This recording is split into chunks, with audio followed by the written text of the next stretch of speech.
রোজ রোজ একঘেয়ে মাছের ঝোল না খেয়ে একবার বানিয়ে নিতে পারেন একটু অন্যরকম স্বাদের রুই মাছের ঝোল। নমস্কার বন্ধুরা, আমি আলপনা সিম্পল এন্ড টেস্টিতে আপনাদের সবাইকে স্বাগত। আজকের আমি শেয়ার করব একেবারে নতুন ধরনের একটি রুই মাছের ঝোল, যা আপনি দুপুরবেলা বা রাত্রেবেলা ভাতের সঙ্গে যখন খাবেন পেট ও মন দুটোই কিন্তু ভরে যাবে। আজকের রেসিপি বানাবার জন্য 4 পিস রুই মাছ কেটে ধুয়ে পরিষ্কার করে নিয়েছি। এখন দিয়ে দেব স্বাদ অনুসারে লবণ, দিয়ে দেব এখানে 1/4 চামচ হলুদ গুঁড়ো, 1/4 চামচ লঙ্কার গুঁড়ো দিয়ে দেব। লঙ্কাটা আপনারা পছন্দ না করলে না দিতে পারেন, দিলে কিন্তু বেশ ভালো স্বাদ হয়। একটু ঝাল ঝাল মশলা মশলা হলে বেশি ভালো লাগবে। লঙ্কা খেতে যদি না পারেন, অসুবিধা লাগে, তাহলে দেবেন না। তো দেখুন বন্ধুরা, ভালো করে ম্যারিনেট করে সাইডে রেখে দিয়েছি। একটা মিক্সার জার নিয়ে নিয়েছি, তার মধ্যে দিয়ে দেব 1 মুঠি ধনেপাতা, সঙ্গে দিয়ে দেব একটা কাঁচা লঙ্কা। লঙ্কাটা আবারও বলছি বন্ধুরা, যেমনটা খেতে পারবেন তেমনটা দেবেন। সঙ্গে যোগ করব 1 চা চামচ ভরা ভরা চারমগজ।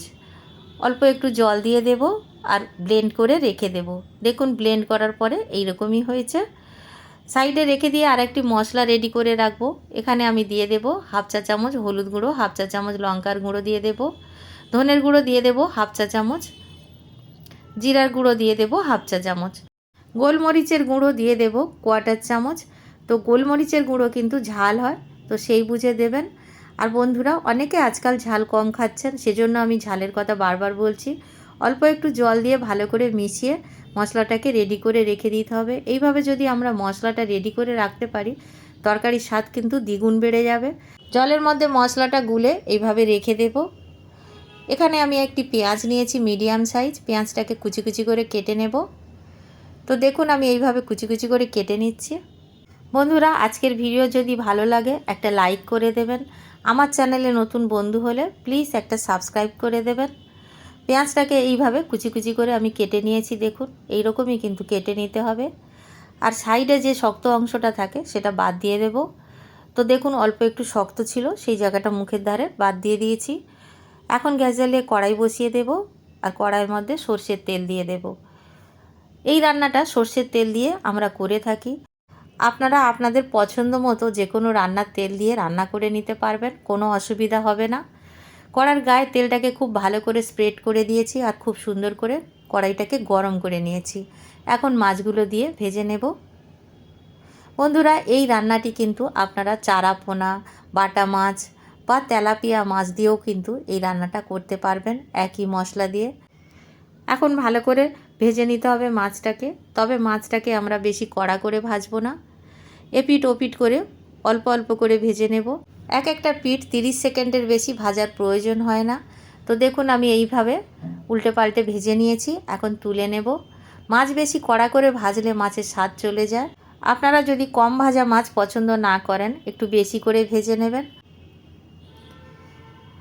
বেশি তেল প্রয়োজন হবে না রান্নাতে। দেখুন মাছগুলো ভেজে তুলে নেবার পরে একই তেলে আমি দিয়ে দেব ছোট এক টুকরো দারচিনি দিয়ে দিয়েছি, 1/2 চা চামচ সাদা গোটা জিরা দিয়ে দিয়েছি, কেটে রাখা পেঁয়াজটাও দিয়ে দিলাম। তেলটা বেশ গরম ছিল, তাই পরপর সব দিয়ে দিয়েছি। তো বন্ধুরা, ভালো করে নাড়াচাড়া করে পেঁয়াজটাকে হালকা হালকা বাদামি কালার করে নিতে হবে।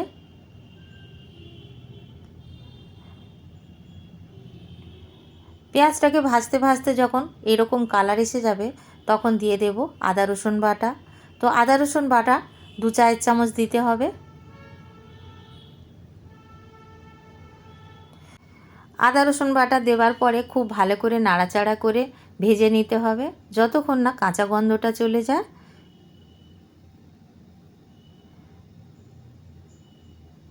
সুন্দরভাবে ভেজে নিয়েছি। এখন দিয়ে দেব একটা ছোট টমেটো কেটে রেখেছিলাম।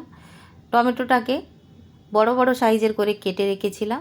তো টমেটো দেওয়ার পরে ভালো করে নাড়াচাড়া করে নিতে হবে যতক্ষণ না টমেটোটা সেদ্ধ হয়। দেখুন টমেটোটা সেদ্ধ হয়ে গেছে। এখন আমি দিয়ে দেব ভিজিয়ে রাখা মশলা, যে মশলাটাকে আমি জল দিয়ে গুলে রেখেছিলাম। এখন মশলাটা দিয়ে দিয়ে ভালো করে আবার কষে নিতে হবে।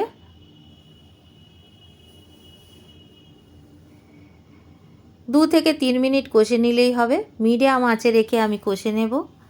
এখন ঢাকা দিয়ে দেব যাতে খুব সুন্দরভাবে মশলাটা সেদ্ধ হয়। টমেটোগুলোও খুব ভালো করে সেদ্ধ হয়ে যাবে। দেখুন মশলাটা কত সুন্দর তেল ভাসছে। ঢাকা দিয়ে কিছুক্ষণ রাখার পরে খুব সুন্দরভাবে এইভাবে মশলাটা সেদ্ধ হয়ে যায়। বেশিক্ষণ রাখার প্রয়োজন হয় না, 2 মিনিট রাখলেই কিন্তু হয়ে যায়। আর লো টু মিডিয়াম আঁচের মধ্যেই কিন্তু মশলাটা ঢেকে ঢেকে ভেজে নিতে হবে। আর দেখুন মশলাটা কষে নিয়েছি খুব সুন্দরভাবে।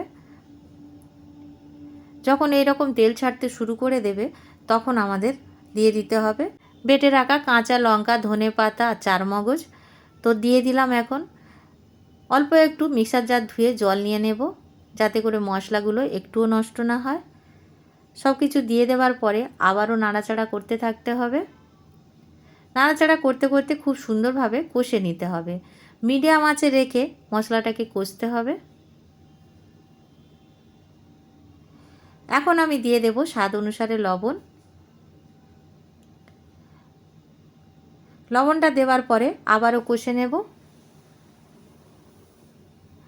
কষতে কষতে দেখুন বন্ধুরা কত সুন্দর দেখতে হয়েছে আর তেল ছেড়ে দিয়েছে।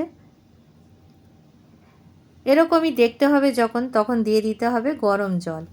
আপনাদের একবার দেখিয়ে দেব যে কেমন দেখতে হবে মশলাটা। কাছ থেকে আমি দেখাচ্ছি, দেখুন বন্ধুরা এইরকমই কিন্তু দেখতে হবে। মশলাটা দেখে নিশ্চয়ই বুঝতে পাচ্ছেন একেবারে তেল ছেড়ে দেবে ওপরে। এইরকমই যখন হবে তখনই জলটা দিতে হবে। তো আমি আরও একটু নাড়াচাড়া করে নিচ্ছি।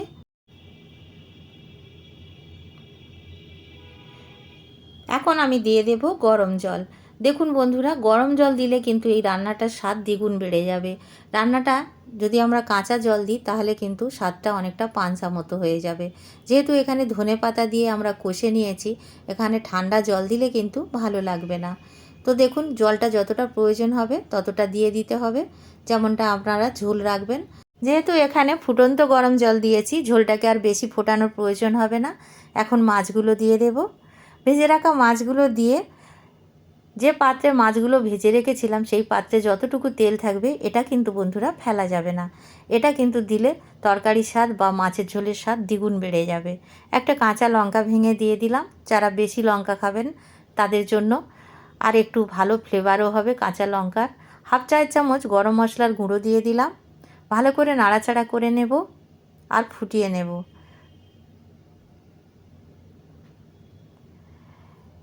দুপুরে বা রাত্রে যখনই খাবেন মাছের ঝোল ভাত আপনাদের মন ভরে যাবে।